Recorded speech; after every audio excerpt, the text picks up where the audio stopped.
नमस्कार, जय हिंद, जय भारत, वंदे मातरम। मैं एडवोकेट मोहित शर्मा। आज पश्चिम बंगाल के अंदर पश्चिम बंगाल के नए मुख्यमंत्री शपथ ग्रहण समारोह यानी अपना शपथ लेंगे। बड़ी बात यह है कि अब ये फैसला जनता के हाथ में है कि जनता इस वीडियो को सुने और बताए कि अब ये विकास का बंगाल बनेगा या विनाश का बंगाल बनेगा। वीडियो की शुरुआत करते हैं। कल जब देश के गृह मंत्री अमित शाह पश्चिम बंगाल की धरती पर खड़े होकर पश्चिम बंगाल के अंदर नए मुख्यमंत्री की घोषणा कर रहे थे, जब शुभेंदु अधिकारी को विधायक दल का नेता बना रहे थे, उसी वक्त पर बंगाल से सटे बिहार के अंदर छात्रों के ऊपर लाठी चार्ज करे जा रहे थे।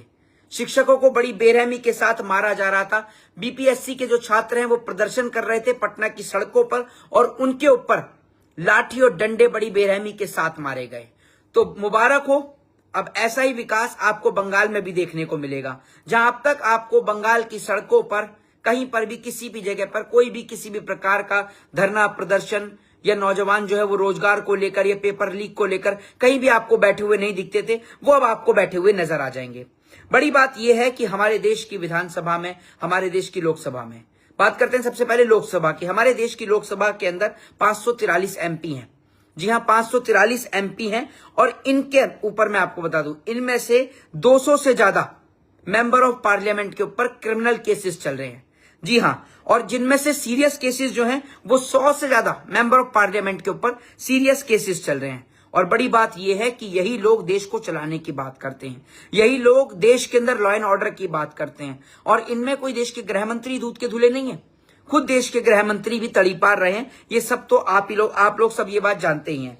दूसरी बात, अब बात कर लेते हैं। भारत देश के अंदर 4000 से ज्यादा विधायक हैं, लगभग 4000 विधायक भारत देश के अंदर हैं, जिनमें से 1700 के ऊपर क्रिमिनल केसेस चल रहे हैं। और अगर सीरियस केस की बात करें तो 1000 से ज्यादा विधायकों के ऊपर जो है वो सीरियस क्रिमिनल केसेस चल रहे हैं और ये लोग देश को चला रहे हैं।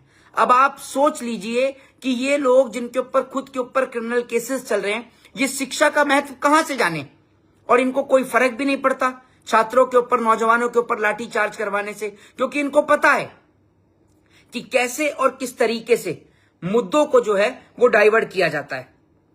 जैसे देश के अंदर एप्स्टीन फाइल का मुद्दा बड़े जोरों शोरों से चल रहा था, लेकिन उस मुद्दे को किस तरीके से गायब किया गया वो पूरे देश ने देखा। भारत देश के अंदर आए दिन रेप और बलात्कार जैसी घटनाएं सुनने को मिलती हैं, लेकिन उनको कहीं ना कहीं दबा दिया जाता है। अगर मैं बात करूं भारत देश की, तो भारत देश के अंदर कभी भी शिक्षा के ऊपर, हेल्थ के ऊपर, महंगाई के ऊपर और बेरोजगारी के ऊपर चर्चा नहीं होती। ये जो कल लाठी चार्ज हुआ है बिहार के अंदर, पटना के अंदर छात्रों के ऊपर, बीपीएससी के जो छात्र हैं उनके ऊपर शिक्षक भर्ती को लेकर ये लाठियां चार्ज हुई हैं। अब आप सोच लीजिए कि एक और तो भारत को विश्वगुरु बनाने की बात होती है, वहीं दूसरी ओर गुरुओं के ऊपर यानी शिक्षकों के ऊपर लाठी चलाई जाती है। ये है हमारा नया भारत, जिसको आप लोग कहते हैं सबका साथ सबका विकास, लेकिन मैं इसको कहता हूं सबका साथ सबका सत्यानाश। और मैं आपको अगर बताऊं कि हमारे जो मेंबर ऑफ पार्लियामेंट है उनमें से जिन्होंने 12वीं पास कर रखी है, 12वीं तक पढ़े हैं, वो 170 पढ़े हुए हैं। और अगर जाहिलों की बात करें तो 25 से ज्यादा जो वो हैं मेंबर ऑफ पार्लियामेंट वो जाहिल हैं। और विधायकों की बात करें तो 4000 एमएलए हैं हमारे देश के अंदर लगभग, और उनमें से 2000 ने सिर्फ 12वीं या 12वीं से ज्यादा पढ़ाई कर रखी है, 500 बिल्कुल जाहिल एमएलए हैं। तो अब आप लोग सोचिए, लोग शिक्षा का महत्व कहां से समझेंगे? जब इनको दिखेगा कि ये शिक्षा का मुद्दा ज्यादा हाईलाइट हो रहा है तो कुछ नहीं करेंगे, कहीं पर किसी भी जगह पर एक नया मंदिर खोज लेंगे या मस्जिद खोज लेंगे, या फिर बोल देंगे कि इस मस्जिद के नीचे मंदिर है, तो पूरे देश का ध्यान हटके एक बार फिर शिक्षा से हटकर तो सब लोगों का ध्यान चला जाएगा मंदिर और मस्जिद की ओर। आपने कभी भी इस देश की सड़कों पर किसी भी नेता के बच्चों को हिंदू मुसलमान करते हुए नहीं देखा होगा। क्या आप लोग हकीकत में गोबर और गौमूत्र पी रहे हैं? मुझे तो यह समझ में नहीं आ रहा, क्योंकि आप लोगों को इतना नहीं समझ में आ रहा कि जो काम आप कर रहे हो वो काम नेताओं के बच्चे क्यों नहीं कर रहे।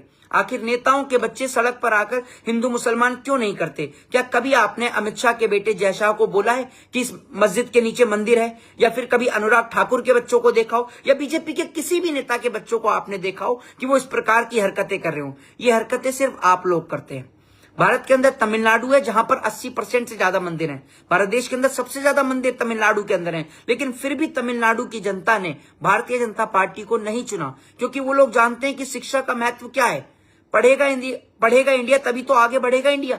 और जब पढ़ेगा ही नहीं इंडिया तो आगे बढ़ेगा कैसे? इंडिया, भारत आज बहुत पीछे आ रहा है। आप आज सुबह उठकर ही देखिए कि भारत और रुपए की कंपैरिजन करिए, डॉलर और रुपए की कंपैरिजन करिए। रुपया डे बाय डे नीचे गिर रहा है, लेकिन प्रधानमंत्री उस पर चर्चा नहीं कर रहे। ग्लोबल हंगर इंडेक्स, भुखमरी के मामले में हम कौन से स्थान पर आते हैं?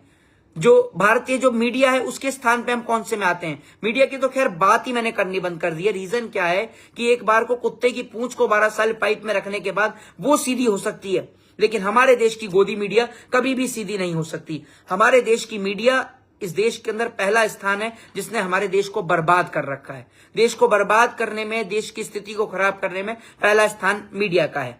आप लोग अगर मेरी इस वीडियो से सहमत हैं तो कमेंट बॉक्स में अपनी राय, अपनी प्रतिक्रिया जरूर दें, अपनी राय जरूर दें। जय हिंद, जय संविधान। वीडियो अच्छी लगी हो तो वीडियो को शेयर जरूर करें। जय हिंद, जय संविधान।